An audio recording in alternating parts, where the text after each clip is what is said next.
To talk about three simple things. We say on message and clear to the point. Don't talk to him, he's a troublemaker. Hey, and don't talk to him, he's a troublemaker. I know, that's why we're friends. Yeah. But he's my son, right?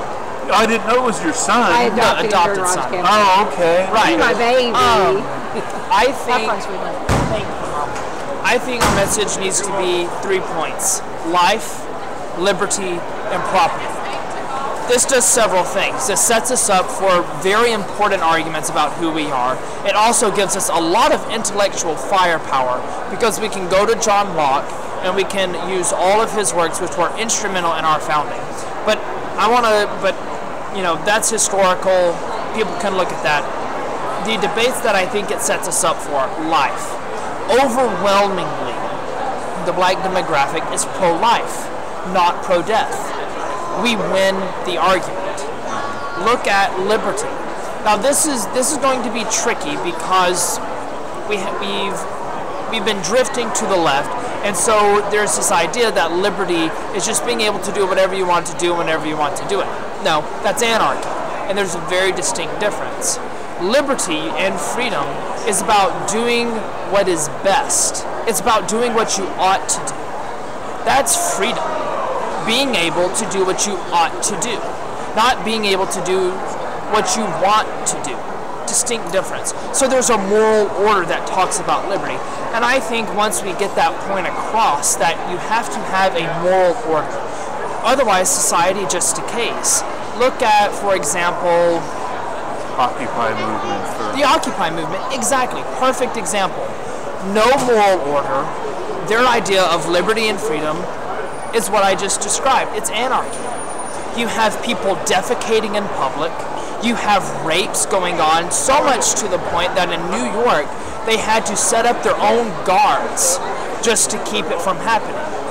Well, quite frankly, it struck me as extremely hypocritical. If you want people to be able to do whatever they want to do whenever they want to do it, then why would you post guard posts to keep from rape? What's so wrong with it? Right. Shouldn't people be able to choose to do what they want to do? They want both. They want the best of both. Exactly. But they trash talk one, and Exactly. they just promote what they want. And you're right. It doesn't make any sense. And I think the rest of the nation looks at these occupiers and just says, Right. they're hired hands.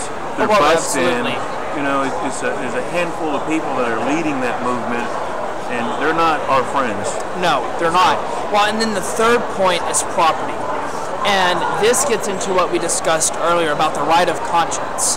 Because if I cannot have the fruits of my labor, then we get into an economic debate, which we can easily win. And we just resuscitate Ayn Rand, and we say, at some point, Atlas will shrug. At some point, he will. And it's probably best that you don't push him there. So there's that economic argument. And then there's just the philosophical argument, where you simply say, my mind and my thoughts are exactly that. They're mine. Talk to any intellectual property attorney, and they'll tell you this is the basis of all of Western civilization. So we have the property argument. And this, like I said, this gets into the stand up for religious freedom debate. If I cannot think for myself and determine my own destiny for myself by my thoughts, and the federal government wants to tell me what I'm supposed to think,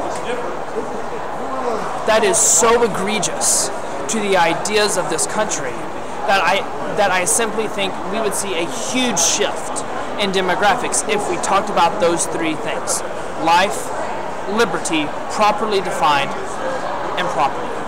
Awesome. So that's how I think we should approach it. That's perfect. I appreciate you. Absolutely. And I know that you are a strong voice in your area, and I know that we'll continue publishing your works and promoting them, and we look forward to a long-term relationship with you. Absolutely. It'll be great. Yeah. It's finally nice to see your face. Yeah.